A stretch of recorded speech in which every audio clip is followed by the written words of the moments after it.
Hello बच्चा party, मैं अभिषेक SP sir स्वागत करता हूँ आपके अपने चैनल में जिसका नाम है बायोलॉजी प्लेलिस्ट।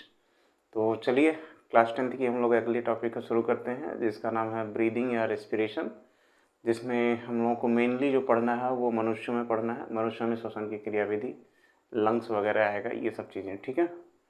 तो इसके पहले के वीडियो में हम लोगों ने जो भी पढ़ा है वो अच्छे से पढ़ चुके हैं हम। डाइजेस्टिव सिस्टम हो गया और फोटोसिंथेसिस हो गया, ये दोनों टॉपिक हम लोगों ने अच्छे से पढ़ के ख़त्म कर लिए हैं। तो आज जो हम लोग शुरू करेंगे उसका नाम है श्वसन, मतलब ब्रीदिंग या रेस्पिरेशन, ठीक है। और ये भी पढ़ना है हम लोगों को किसमें, मनुष्यों में। तो चलिए बिना किसी देरी के स्टार्ट करते हैं, ठीक है ना। हाँ, कुछ लोगों का कहना ये था कि सर आप शुरुआत थोड़ा स्लो करते हैं बोलने में, तो थोड़ा एनर्जेटिक होके बोलिए। भाई देखो, बात ये है कि बजना है 12 और दिन के नहीं, रात के। तो अगर मैं थोड़ा एनर्जेटिक होके चिल्ला के बोलूँगा कि हेलो मैं अभिषेक सर स्वागत करता हूँ आपके अपने चैनल में जिसका नाम है बायोलॉजी प्लेलिस्ट, तो घर वाले जग जाएंगे। तो इसलिए थोड़ा शांति से आराम से, ठीक है। तो एनर्जी की कमी नहीं है भाई, बाकी तुम्हारी मर्जी, देख ही रहा। ठीक, तो चलो स्टार्ट करते हैं। तो टॉपिक है हमारा ब्रीदिंग एंड रेस्पिरेशन, या हिंदी में उसको कह रहा हूँ श्वास या श्वसन। कहीं कहीं श्वास की जगह पे श्वासोच्छ्वास भी लिखा है, तो दोनों का मतलब एक ही है। तो ब्रीदिंग या रेस्पिरेशन किसे कहते हैं, सबसे पहले इसको दोनों में डिफरेंस समझा जाए। देखो, जैसे कह रहा है कि कोई व्यक्ति को चोट लग गया, चक्कर आ रहा है, तो आदमी कह रहा है सांस लो सांस लो, ठीक है ना। तो सांस लेने का कहने का मतलब गैसियस एक्सचेंज या जो गैसों का आदान प्रदान है वो इन्वायरमेंट्स और लंग्स के बीच में हो। मतलब इन्वायरमेंट से ऑक्सीजन आपके लंग्स में जाए और लंग्स से कार्बन डाइऑक्साइड बाहर आए। तो जब गैसियस एक्सचेंज या गैसों का आदान प्रदान वातावरण और फेफड़ों के बीच में होगा तो इस क्रिया को क्या कहोगे, ब्रीदिंग। और ये क्रिया कितने चरणों में पूरी होगी, तो दो। एक इंस्पिरेशन, सांस अंदर लेना, दूसरा एक्सपिरेशन, सांस को बाहर छोड़ना। इंस्पिरेशन में हम मेनली ऑक्सीजन को इनहेल करेंगे अंदर की तरफ, और एक्सपिरेशन में कार्बन डाइऑक्साइड को शरीर से क्या करेंगे, बाहर करेंगे। और जब रेस्पिरेशन की बात आएगी तो लंग्स से लेके ब्लड के कारण पूरे बॉडी तक ऑक्सीजन का जाना और पूरे बॉडी से कार्बन डाइऑक्साइड का वापस लंग्स तक आना, इस प्रोसेस को बोलोगे रेस्पिरेशन। कहने का मतलब जब गैसों का आदान प्रदान फेफड़े और शरीर के अंगों में उपस्थित कोशिकाओं के बीच हो तो इस क्रिया को बोलोगे रेस्पिरेशन। तो दोनों दो शब्द है, दोनों को अच्छे से अलग अलग याद रखना। अब मैं इसी दोनों शब्दों को क्या कर रहा हूँ, सबसे पहले समझाने की कोशिश कर रहा हूँ, ठीक है ना। देखो, मान लो कह रहा है कि ये कोई ह्यूमन है और ये उसका रेस्पिरेटरी ऑर्गन है, ठीक है ना, श्वसन अंग है। तो सबसे पहले तो वही आएगा, ह्यूमन ही, ठीक, ह्यूमन ही आएगा। चलो ठीक, तो सबसे पहले आएगा श्वसन अंग का कौन सा हिस्सा, जिसको बोलोगे क्या, सहायक अंग, नाक। नाक में दो छेद होंगे और दोनों छेद को कहते हो इंग्लिश में नॉस्ट्रिल और हिंदी में कहोगे नासा मार्ग। और पीछे की तरफ होगा ये भोजन की नली और आगे डिवाइड होगा क्या, श्वसन नली, ठीक। फिर शोर करने लगे सब, चलो बाहर ध्यान कम दिया जाए। ये हो जाएगा हमारा क्या, श्वसन तंत्र, ठीक है ना, इस तरीके से कुछ। और ये हो जाएगा मान लो लंग्स, ठीक है। और ये हो गया इस साइड। तो ये हम बना चुके पूरा लंग्स या दोनों फेफड़े, ठीक है ना। तो ये हो जाएगा हमारा क्या, श्वसन तंत्र। तो यार गर्मी सिर से स्टार्ट हो गई। श्वसन तंत्र में जो पहला अंग आएगा यहाँ पे उसे क्या कह रहा हूँ, नॉस्ट्रिल, या ऐसे कह रहा हूँ नासा मार्ग, नासा द्वार,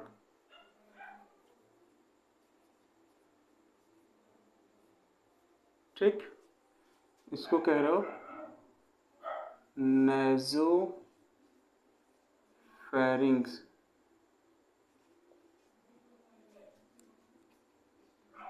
या इसे कह रहे हो नासा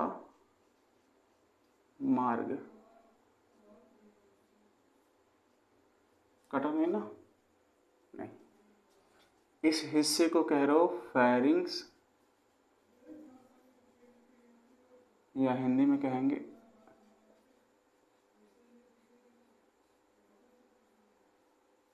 ग्रसनी। ठीक। और इसी ग्रसनी वाले हिस्से से पीछे की तरफ होगा क्या? ओइसोफेगस, या जिसे बोलेंगे हिंदी में भोजन की नली। और आगे जो होगा उसे कहेंगे ट्रैकिया, या इसे बोलेंगे श्वसन नली। ठीक।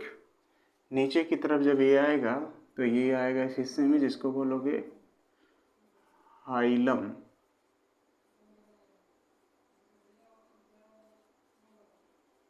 ठीक। और यहीं से ये दो भागों में विभाजित होगा जो दोनों फेफड़ों में जाएगा। एक को कहोगे लेफ्ट ब्रोंकस, या बोलोगे बायां, इसको क्या बोलोगे बायां ब्रोंकस को शाखाएं लिखा है, ठीक है ना? शाखाएं किसकी? श्वसन नली की, जो बाएं फेफड़े में गई। और ये हो जाएगा राइट ब्रोंकस, राइट ब्रोंकस, दायां शाखाएं।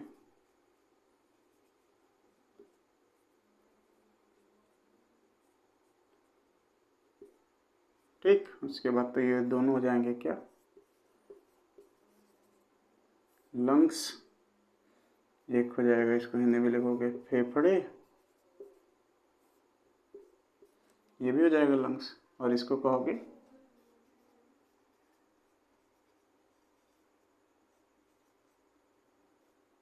डायफ्राम।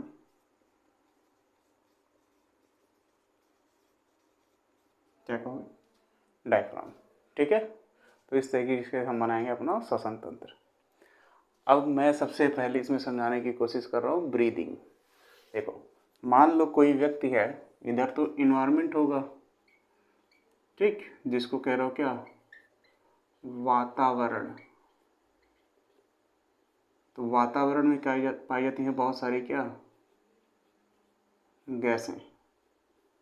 उन गैसों में क्या होगा? मेनली जो हम लोगों को रेस्पिरेशन या श्वसन की क्रिया में ज़रूरत है तो वो होगा क्या? ऑक्सीजन। ठीक है ना? इतनी बातें तो अच्छे से समझ में आ रही होंगी। ठीक।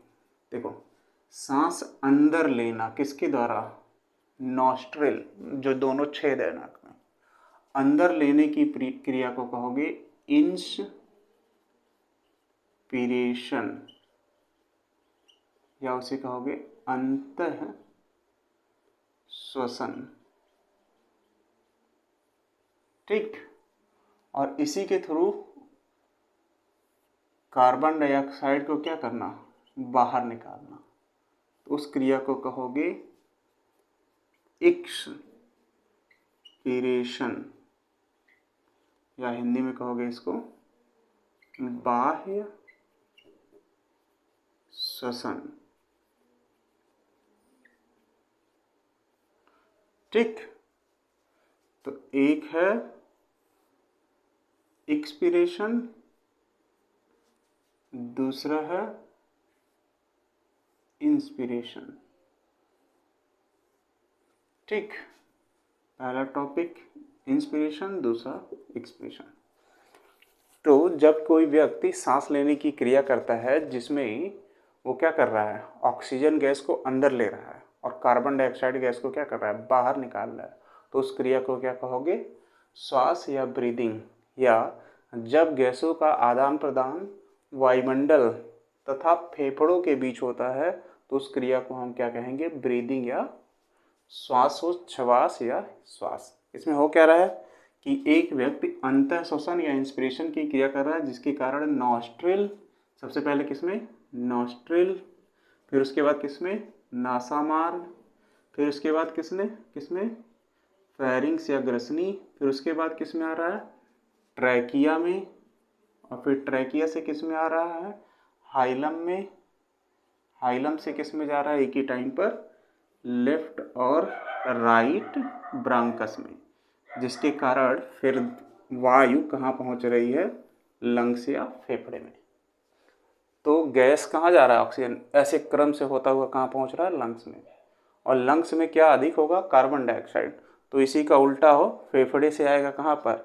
लेफ्ट और राइट ब्रांकस में, लेफ्ट और राइट ब्रांकस से आएगा किसमें? हाइलम में, हाइलम से आएगा किसमें? फेरिंग्स वाले हिस्से में, फेरिंग्स वाले हिस्से से किसमें आएगा? नेजोफेरिंग्स, नेजोफेरिंग्स से नॉस्ट्रिल वाले होते हुए हिस्से से बाहर निकल जाएगा। तो जब गैसों का आदान प्रदान फेफड़े और वायुमंडल के बीच में होगा तो इस क्रिया को हम क्या कहेंगे? ब्रीदिंग या रेस्पिरेशन। और उसमें वो गैस इसी क्रम में होता हुआ कहाँ आएगा? हमारे फेफड़े में। और इसी फेफड़े से ऑक्सीजन किसमें? आर्टरी में, या इसी को कहते हो क्या? धमनी की सहायता से शरीर के कोशिकाओं तक गया, और शरीर के कोशिकाओं से वापस फेफड़े में आया। ऐसा नहीं है कि एक फेफड़े में जाएगा, जाता दोनों के टाइम पे, वो तो बाद में समझा लेंगे। तो फेफड़े से बॉडी में गया, मतलब बॉडी के शरीर की सभी कोशिकाओं तक गया, सेल्स तक गया, और वापस क्या आया? Carbon dioxide. तो इसके जाने और आने की क्रिया को क्या बोल रहा हूँ? रिस्पिरेशन। मतलब जब गैसों का आदान प्रदान फेफड़े और शरीर की कोशिकाओं के बीच में होगा तो इस क्रिया को हम क्या कहेंगे? रिस्पिरेशन। जिसमें शरीर के सभी भागों में क्या जाएगा? ऑक्सीजन, और शरीर के सभी भागों से वापस क्या आएगा? Carbon dioxide. तो जब गैसों का आदान प्रदान वायुमंडल और फेफड़े के बीच में होगा तो ब्रीदिंग। जब गैसों का आदान प्रदान फेफड़े और शरीर की कोशिकाओं के बीच होगा तो इस क्रिया को क्या कहोगे? रेस्पिरेशन। और अगर पूछेगा मनुष्य का श्वसन अंग क्या होता है जिसकी सहायता से मनुष्य सांस लेता है, तो उसे नाक नहीं कहोगे, उसे क्या कहोगे? फेफड़े। तो मनुष्य एक उच्च वर्ग का प्राणी है जिसमें श्वसन की क्रिया के लिए कुछ विशेष प्रकार के अंग पाए जाते हैं जिसे लंग्स कहते हैं, जिनकी संख्या 2 होती है, जिसकी सहायता से मनुष्य क्या करता है? सांस लेने की क्रिया करता है, और साथ ही साथ उसमें क्या करता है? श्वसन की भी क्रिया। और सांस लेने की क्रिया या श्वासोच्छ्वास या श्वास या ब्रीदिंग किसे कहोगे? जब गैसों का आदान प्रदान वायुमंडल तथा फेफड़े के बीच होगा तो इस क्रिया को ब्रीदिंग कहते हैं। यह क्रिया 2 चरणों में पूरी होती है, जिसमें सबसे पहले वायुमंडल से वायु कहाँ जाती है? फेफड़े में, और इस क्रिया को अंतः श्वसन क्रिया इंस्पिरेशन कहते हैं। और दूसरे स्टेप में फेफड़े से वायु बाहर आती है, इस क्रिया में कार्बन डाइऑक्साइड बाहर आता है, और उसके आने की क्रिया को एक्सपिरेशन कहते हैं। अब कह रहा है इंस्पिरेशन और एक्सपिरेशन में हेल्प कौन कौन करता है? तो सबसे पहले हम आपको समझाने की कोशिश करेंगे। थोरेसिक केज, थोरेसिक केज, या इसी को हिंदी में कहते हो वक्ष गुहा। ठीक, हम इसकी बात कर रहे हैं इतने हिस्से की जिसके अंदर फेफड़े पाए जाते हैं। तो वक्ष गुहा में अगर पूछेगा हड्डियां कितनी होती हैं, ठीक, तो वक्ष गुहा में हड्डियों की संख्या होती है कितनी? 25। ठीक, इसी वाले हिस्से को अगर हम बताना है तो होता ये है कि एक हड्डी मान लो, ठीक, एक हड्डी मान लो ये वाला, यहाँ बीचों बीच एक हड्डी एकदम बीचों बीच, और उसके दोनों तरफ क्या होंगी? 12 पसलियाँ इधर, ठीक, तो टोटल 24 पसलियाँ। तो अगर हम यहाँ बनाएं 2, 4, 6, 8, 10, 12, ठीक, वैसे यहाँ भी करेंगे 2, 4, 6, 8, 10, 12। काउंट करें अगर 1 2 3 4 5 6 7 8 9 10 11 और 12 ऐसे होगा। ठीक, इस तरीके से। इसी के अंदर क्या होते हैं, मनुष्य के दोनों फेफड़े। तो अगर पूछेगा मनुष्य के फेफड़े शरीर के किस भाग में पाए जाते हैं, तो वक्षगुहा में। वक्षगुहा में हड्डियों की संख्या कितनी होती है, तो 25, जिसमें 12 जोड़ी क्या पाए जाते हैं, रिब्स, या उन्हें कहते हैं क्या, पसलियाँ। ठीक, और जबकि एक हड्डी बीचों बीच पाई जाती है चेस्ट के, जिसको कहते हो स्टेरेनम। क्या कहते हो, स्टेरेनम। और इसको तो पसलियाँ कह ही रहे हो। तो अगर पूछेगा मनुष्यों में पसलियों की संख्या 12 जोड़ी, मनुष्यों में स्टेर्नम बोन की संख्या 1, ये सभी 12 और 12 24 हड्डियाँ, पसलियाँ और एक स्टेर्नम, दोनों आपस में आप मिलकर क्या बनाती हैं, तो वक्षगुहा। और वक्षगुहा में क्या पाया जाता है, तो उसे कहोगे क्या, मनुष्य का श्वसन तंत्र या लंग्स। और इसी के नीचे यहाँ पर क्या है, डायफ्राम।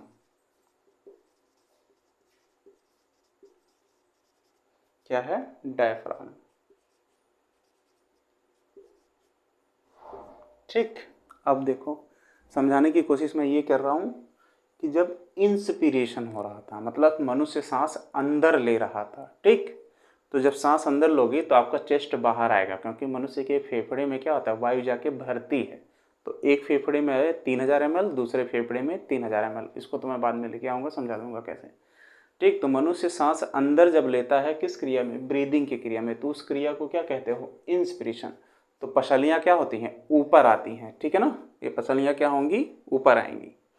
और ये जो डायफ्राम होगा वो नीचे दबेगा, मतलब ये कहाँ आएगा, ऐसे नीचे। तो इंस्पिरेशन, इस पूरे प्रोसेस को क्या कहोगे, इंस्पिरेशन। इंस्पिरेशन। तो मनुष्य जब सांस लेता है, मतलब उसके फेफड़े में वायु भरती है जिसमें ऑक्सीजन की मात्रा अधिक होती है, तो उस क्रिया को इंस्पिरेशन कहते हैं, जिसमें पसलियाँ बाहर की तरफ आती हैं और डायफ्राम नीचे की तरफ जाता है। तो इस क्रिया में चाहिए हमको ऊर्जा, इसलिए जो इंस्पिरेशन है वो एक एक्टिव या सक्रिय क्रिया है।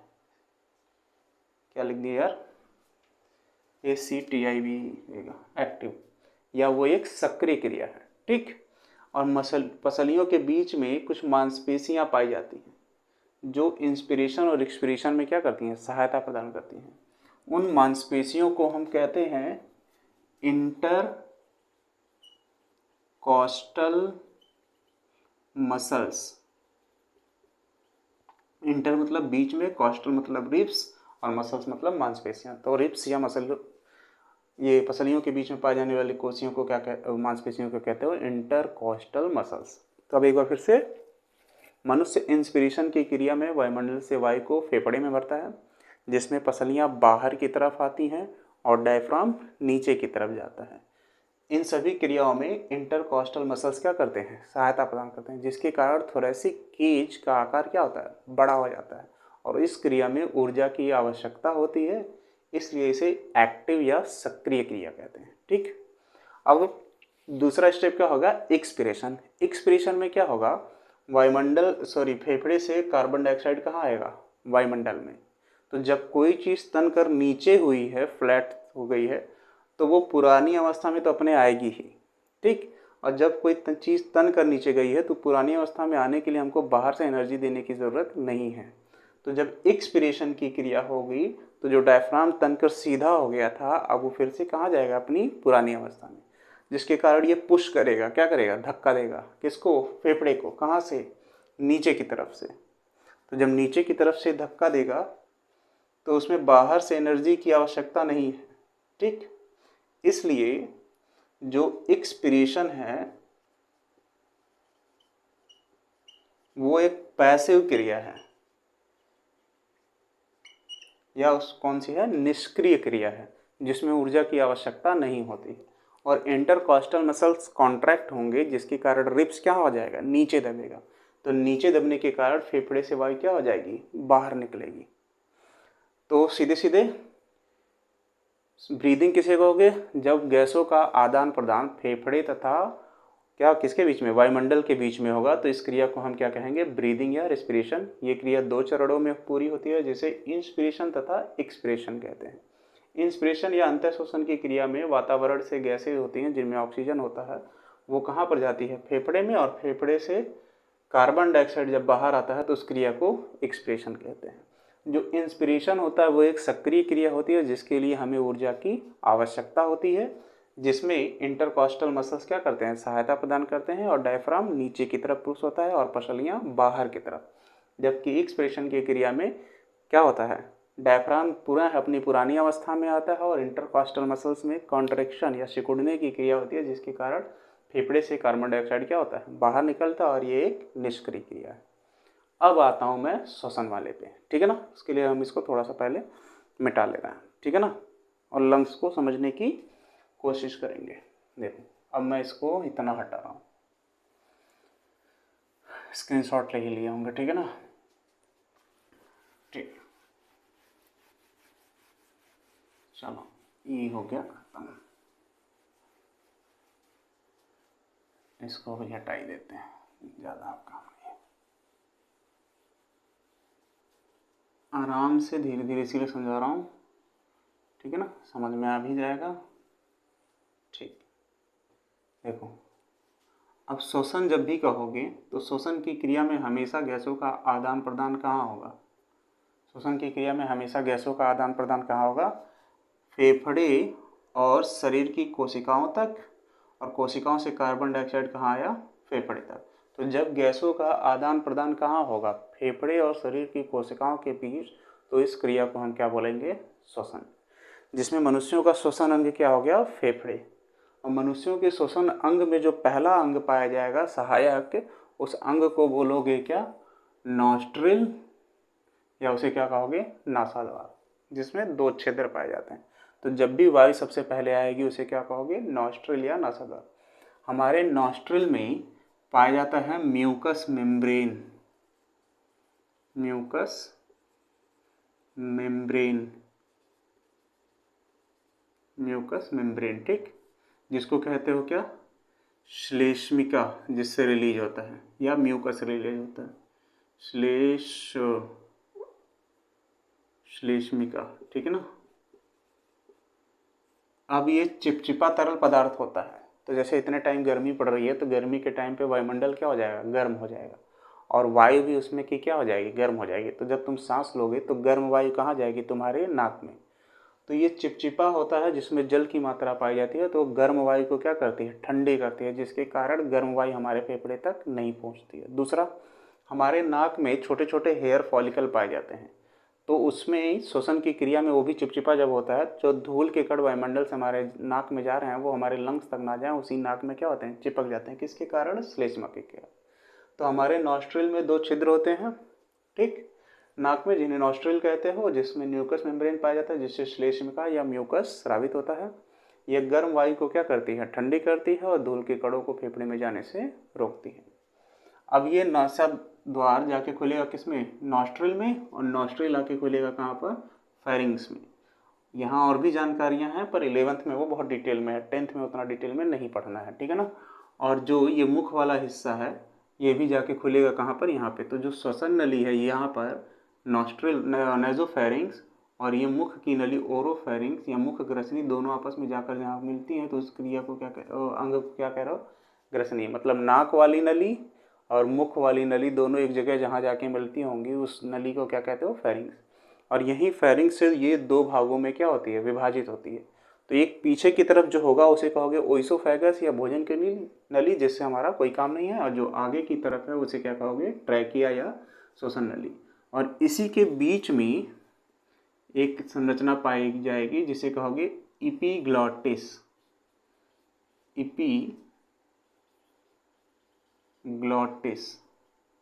अब जब कोई व्यक्ति सांस लेगा तो ये ग्लॉटिस गिर जाएगा किधर, भोजन की नली की तरफ। तो भोजन की नली क्या हो जाएगी, बंद हो जाएगी, इसीलिए वायु नाक से ऐसे होते हुए किस में आ जाएगी, श्वसन नली में। कहाँ नहीं जाएगी, भोजन की नली में।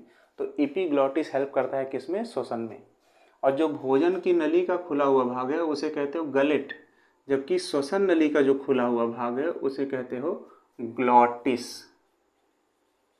तो अगर पूछेगा वायुमंडल से जो वायु है वह श्वसन की क्रिया में भोजन की नली में क्यों नहीं जाता, क्योंकि हेल्प करता है उसमें एपिग्लॉटिस, वो उसको ढक कर देता है। और वो श्वसन की नली में जिस भाग से प्रवेश करता है उसे क्या कहते हो, ग्लॉटिस।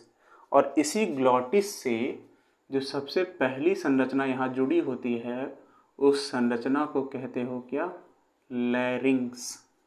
ठीक, हम यहाँ पे उभार कर दिए हैं, लेकिन ये होता है कहाँ पर की तरफ मान लो। तो इस संरचना को क्या बोलोगे, लैरिंग्स। ये नीचे पे है, ठीक है ना, मान लो यहाँ तक हम बना दे रहे हैं। लो, इस पूरी संरचना को क्या कहोगे, यहाँ पर लैरिंग्स, यहाँ से लेके यहाँ तक के हिस्से को। ठीक, इस पूरे हिस्से को क्या कह रहे हो, लैरिंग्स। ठीक, इसको क्या कह रहे हो, लैरिंग्स। इसी के अंदर होता है साउंड बॉक्स, दो पार्ट में क्या होता है, डिवाइड होता है वोकल कॉर्ड, जिसके कारण क्या होता है, ध्वनि बाहर निकलती है। और ये जो होता है फीमेल में वो छोटा होता है किसके मुकाबले, मेल के। इसीलिए मेल की आवाज़ क्या होती है, भारी होती है, और फीमेल की आवाज़ क्या होती है, पतली होती है। ठीक है ना। तो इसके नीचे जो लैरिंग्स वाला हिस्सा है, ठीक है ना, 16 से 20 ऐसे रिंग लाइक स्ट्रक्चर होते हैं जिन्हें कार्टिलेजिनस रिंग कहते हैं। ठीक है ना, कितने होंगे, 16 से 20। इसे क्या बोलोगे, 16 से क्या पा जाएंगे, 20 रिंग, जिसे बोलोगे कार्टिलेज। तो अगर पूछेगा हमारा श्वसन नली किसका बना है, तो उपास्थिका। किसका बना है, उपास्थिका। ठीक है ना, या उसी को इंग्लिश में क्या कहते हो, कार्टिलेज। देखो हड्डी दो तरीके की होती है, एक जैसे यहाँ हो गया उंगलियों में होगा, और ये जैसे कान हो गया, नाक हो गया, तो ये लचीली होती हैं, और इन लचीली हड्डियों को हम कहते हैं क्या, कार्टिलेज। तो अगर पूछेगा हमारा श्वसन नली या ट्रैकिया किसका बना होता है, तो वो बना होता है किसका, कार्टिलेज का, जिसमें कितने रिंग्स पाए जाते हैं, 16 से 20। ठीक है ना, श्वसन नली। और ये जहाँ से आगे चलकर दो भागों में विभाजित होता है उस संरचना को क्या कहते हो, हाइलम, जिसके कारण जब दो शाखाएं विभाजित होती हैं तो एक को लेफ्ट ब्रांकस तथा दूसरे को राइट ब्रांकस कहते हैं। और ये दोनों संरचनाएं एक बाएं फेफड़े में और एक दाएं फेफड़े में क्या करती हैं, इंटर करती हैं। और जो इसके ऊपर ये संरचना पाई जाती है उसको कहते हो डायफ्राम, और जिस हिस्से में शरीर के पाई जाती है उसे कहते हो क्या, थोरैसिक केज। तो इतना है हमारे लंग्स वाला हिस्सा। ठीक है ना। तो इस तरीके से मुझे लग रहा होगा कि आप लोगों को अच्छे से समझ में आ रहा होगा। ठीक है ना। दूसरा, लंग्स में जो सेल्स होते हैं उन सेल्स को कहते हैं प्लूरा।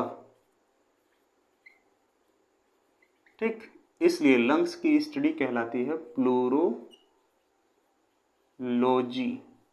लॉजी का मतलब तो वही हो जाएगा स्टडी, प्लूरो मतलब क्या हो जाएगा, लंग्स। तो फेफड़े का अध्ययन क्या कहलाएगा, प्लूरोलॉजी। इतनी चीज़ें हो गई। अब मैं आपको श्वसन अंग फिर से एक बार समझाने की कोशिश कर रहा हूँ जल्दी जल्दी। तो मनुष्यों का अगर पूछेगा श्वसन अंग क्या होता है तो उसे हम कहेंगे फेफड़े। मनुष्यों में जो फेफड़े होते हैं उसकी संख्या कितनी होती है, 2। मनुष्यों के जो फेफड़े होते हैं शरीर के किस भाग में पाए जाते हैं, तो थोरैसिक केज में। थोरैसिक केज में हड्डियों की संख्या कितनी होती है, तो 25, एक स्टेर्नम और 12 जोड़ी पसलियाँ, जो एक जार केज नुमा या पिंजरे जैसी संरचना बनाते हैं, जिसके अंदर क्या होते हैं, मनुष्य के फेफड़े। मनुष्य के फेफड़े जो होते हैं, ठीक है ना, किसके ऊपर होते हैं, तो डायफ्राम के। किसके अंदर होते हैं, तो पसलियों के अंदर। मनुष्य के जो फेफड़े होते हैं उसमें फेफड़े उसके श्वसन होते हैं, और सहायक अंगों में जो पहला सहायक अंग पाया जाता है उसे क्या कहते हो, नॉस्ट्रिल या नासाद्वार, जो दो छिद्र होता है जिसमें पाया जाता है क्या, म्यूकस मेम्ब्रेन, जिससे रिलीज होता है म्यूकस या श्लेष्मिका। जब वायुमंडल से गर्म वायु हम सांस श्वसन की क्रिया में, श्वसन नहीं ब्रीदिंग की क्रिया में ग्रहण करते हैं तो उसको वो क्या करती है, ठंडी करती है, साथ ही उसमें जो धूल के कण होते हैं उसको फेफड़े में जाने से रोकती है। उसके बाद वह जाता है कहाँ पर, नासाद्वार में या नेजोफेरिंग्स में, और फिर आता है कहाँ पर, फेरिंग्स वाले हिस्से में। फेरिंग्स वाले भाग से ही ये दो भागों में विभाजित होती है, जिसके कारण आगे की तरफ श्वसन नली या ट्रैकिया का निर्माण होता है, जबकि पीछे की तरफ भोजन की नली या ओइसोफेगस का निर्माण होता है। भोजन की नली की जो ओपनिंग वाली भाग है उसे गलट कहते हैं, जबकि श्वसन नली का जो खुला हुआ भाग है उसे ग्लॉटिस कहते हैं, जिसके बीच में एपिग्लॉटिस पाया जाता है, जो श्वसन की क्रिया में ढक लेता है किसको, भोजन की नली को, जिसके कारण वायुमंडल से ग्रहण किए गए वाल कहाँ जाता है, फेफड़े में। और वायु सबसे पहले जिस नली में प्रवेश करती है उस नली को क्या कहते हो, ट्रैकिया या श्वसन नली, जो किसका बना होता है, उपास्थ्यों का, जिसमें कितने रिंग पाए जाते हैं, 16 से 20, किसके बने होते हैं, कार्टिलेज के या उपास्थ्यों के। इसलिए हमारा श्वसन नली किसका बना होता है, उपास्थ्यों का। जिसके ऊपरी भाग में पाई जाने वाली संरचना को क्या कहते हो, लैरिंग्स, जिसमें वक्कल कार्ड या साउंड बॉक्स पाया जाता है। मेल बेस को एडम एप्पल कहते हो, जो 2 भागों में विभाजित होता है, जिसमें कंपन के कारण क्या उत्पन्न होती है, ध्वनि। ठीक है। और ये नीचे की तरफ जब आता है तो ये आगे चल के 2 भागों में विभाजित होता है, और जिस भागों से ये 2 भागों में विभाजित होता है उसे क्या कहते हो, हाइलम। और जो दोनों संरचनाएं विभाजित होकर दोनों फेफड़े में जाती हैं उसे लेफ्ट तथा राइट ब्रोंकस कहते हैं, जिसके कारण ये फेफड़े में प्रवेश करती है। ठीक है। ये हो जाएगा हमारा क्या, श्वसन तंत्र। और ब्रीदिंग और रेस्पिरेशन में तो डिफरेंस हम समझा ही चुके हैं। ठीक है ना। एक चीज़ और थोड़ा सा समझ लो, देखो, हालांकि इससे रिलेटेड नहीं है लेकिन थोड़ा कन्फ्यूजन बना ही रहता है। फोटोसिंथेसिस वाले में हम इसको समझाए थे, एक बार यहाँ पे फिर से। रेस्पिरेशन या इसी को क्या कहोगे, श्वसन, और एक है फोटोसिंथेसिस।